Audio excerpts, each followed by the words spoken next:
Welcome everyone. So in the last unit we learned about the currents through diodes. We learned there are two components. One is drift current component and diffusion current component. We learned that diffusion current has two components. One is whole diffusion current, another is whole electron diffusion current. And whole diffusion current is due to the flow of holes from p side to n side. Electron diffusion current is due to the flow of electrons from n side to p side. Similarly, we found out the drift current component. So it also drift current component has two components. One is electron diffusion. Electron diffusion is taking place from p side to n side, and whole drift current is taking place from n side to p side. And although already we learned diffusion current is due to the majority carrier and the drift current is due to the minority carrier, and also the diffusion current and drift currents are flowing opposite to each other. So next we learned about the symbol for diode. So the symbol for the diode is that there is an arrow and then there is a bar at the end. So this is our p side and this is our n side, and the two terminals indicate the two terminals of the diode. Now, previously we learned the operation principle of diode when at open circuit condition. That means no external voltage was applied. But in reality, we are going to use the diode for different application, building different circuit, design different circuit. So in that case, it is important that we apply some voltage. So it could be DC voltage, it could be AC voltage. So when we apply DC voltage across a diode or across any device, this is called biasing. Okay. So since diode has two terminals, there are two ways I can connect a DC voltage source across a diode. One is that P side of the diode is connected to the positive terminal of the DC voltage source, and the N side of the diode is connected to the negative terminal of the DC voltage source. So that is one way I can make the connection. Another one is that P side of the diode is connected to the negative terminal of the DC voltage source, and the N side of the diode is connected to the positive terminal of the DC voltage source. So these two configuration, the first one it is called forward biasing, and the second one it is called reverse biasing. Now we are going to go through the operation principle of both forward biasing and the reverse biasing very brief way. So first of all, let's discuss about the forward biasing. So let's say we have a PN junction diode which is already in equilibrium state. So that means we have got a depletion layer as a positive layer of positive charge on the N side and the layer of negative charge on the P side. You must remember this positive charge is due to the exposed phosphorus ion, and this negative charge is due to the exposed boron ion. Okay. So also I want to repeat that this side it's a neutral, charge neutral, which means this electron has a phosphorus ion behind it which is neutralizing each other out. Similarly, every electron that we can see here, there is a positively charged phosphorus ion, so neutralizing each other. Similarly, on P side, every hole that you see, so there is a negatively charged boron ion neutralizing each other. So this is our neutral N side, this is our neutral P side, this is our neutral N side, and this is not neutral N side, this is not neutral P side, this is our depletion region. So this is the reason this we have got positive charge, because there is no electron here to neutralize this. Also we have got negative charge, there is no hole here to neutralize the negatively charged boron ion. Okay, and therefore we have got an electric field. Alright, so now I want to explain the operation principle of a PN junction diode when it is forward biased. So we already learned that in order to make it forward biased, how are we going to make the connections? We are going to make the connection such that the P side is connected to the positive terminal of the voltage source and the N side is connected to the negative terminal of the voltage source. So therefore you can say this diode is already forward biased. We are not concerned about the amount of the voltage.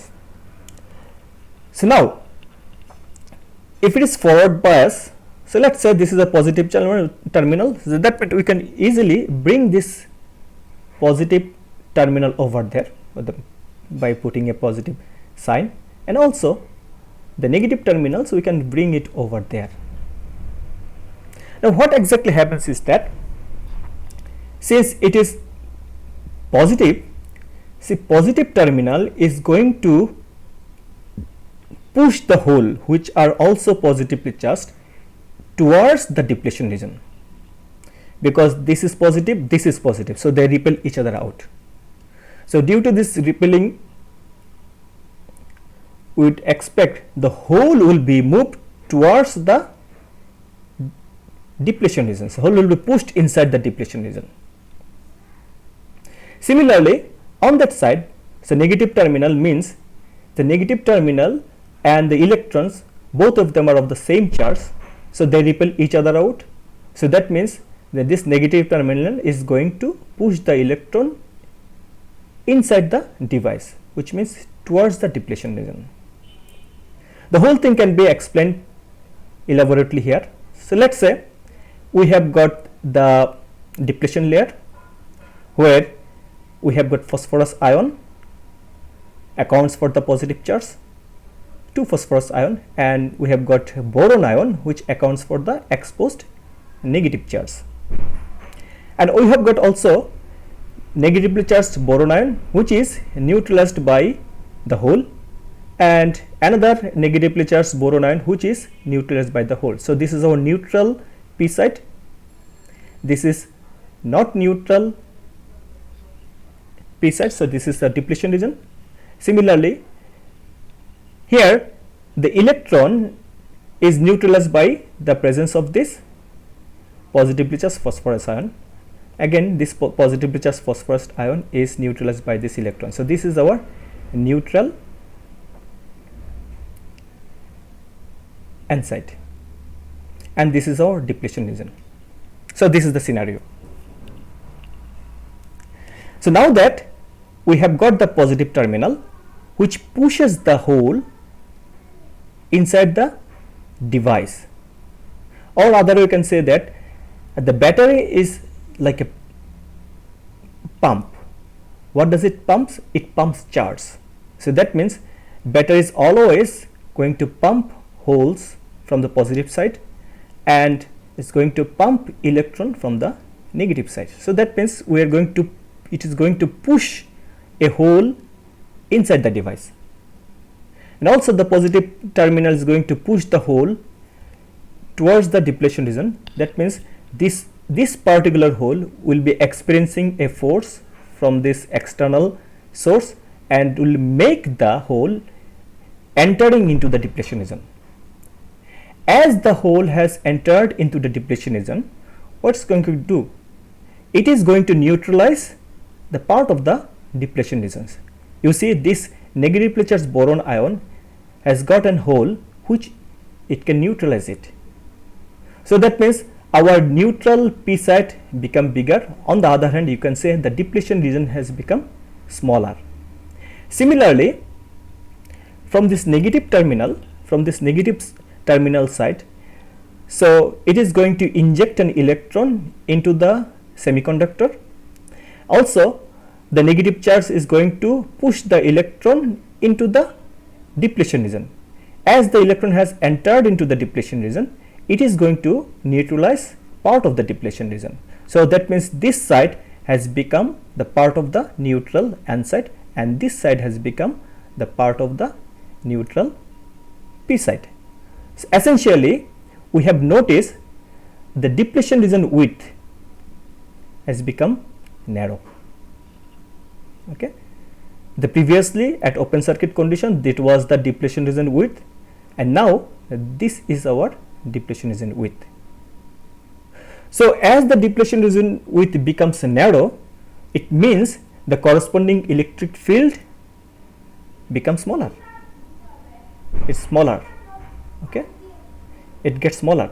So electric field becomes smaller. What does that means? The hole can diffuse.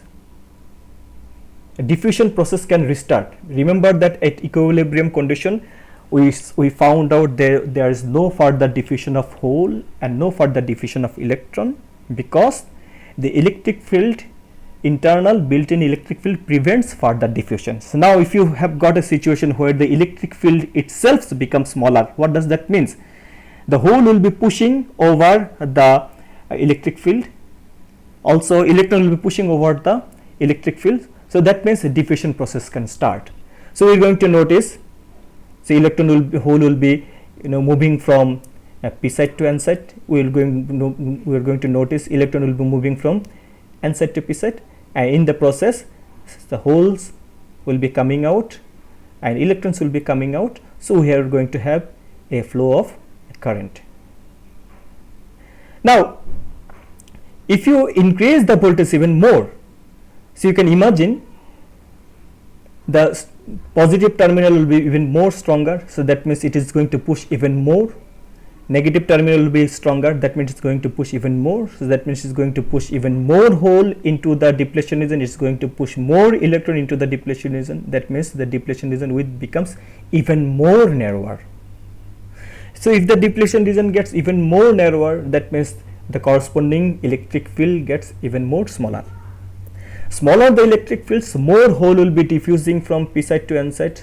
Smaller the electric field, more electrons will be diffusing from n side to p side, which means we are going to have higher amount of current.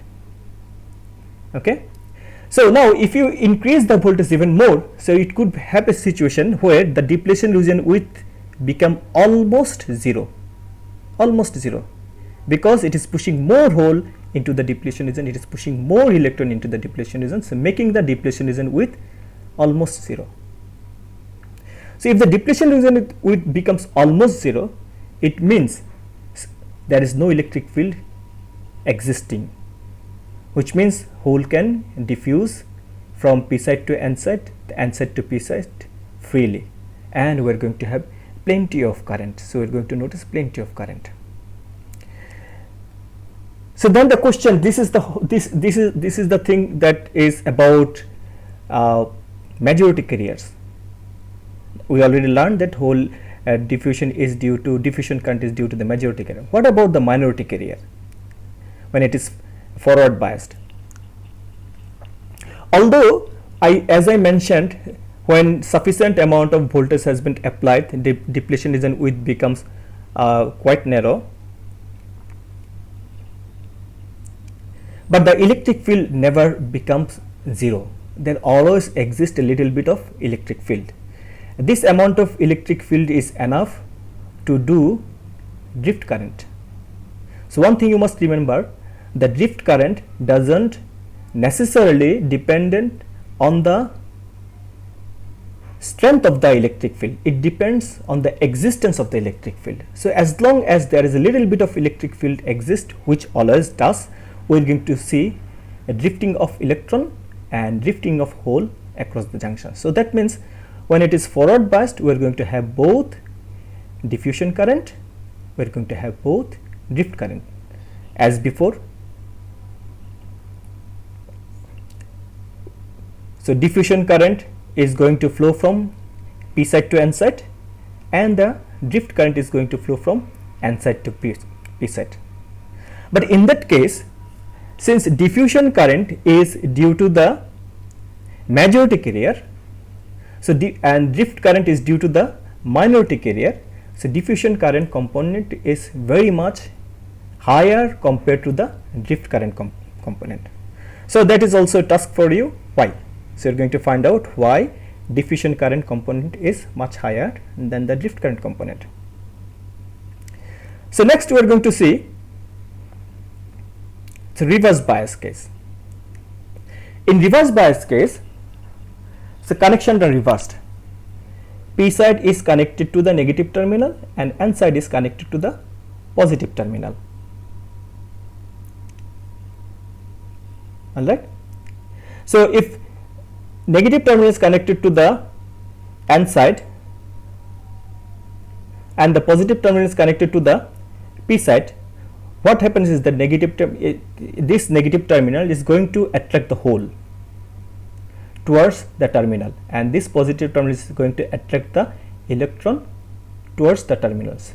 So that means if you see in this diagram, we are going to see, since all the holes are attracted, all the holes will be moving away from the depletion region. So that means since this particular hole moved away from this region, so that means negative charge of the boron ion is exposed, because since this hole is moved away, has moved away, it is no longer available to neutralize the boron ion. Similarly, this positive terminal is going to attract the electron away from the phosphorus ion, so that means this electron is no longer neutralizing the phosphorus ion, which means our depletion region becomes bigger. So than before means when it was in thermal equilibrium condition. So which means since the depletion region becomes bigger, so chances of diffusion becomes absolutely zero. There is no chance we are going to have diffusion. So diffusion current is zero. So how about since electric field exists, we are going to have drift current due to minority carrier. So that means in reverse bias case, we have a drift current, but we don't have any diffusion current, and the current flows from N side to P side. Thank you.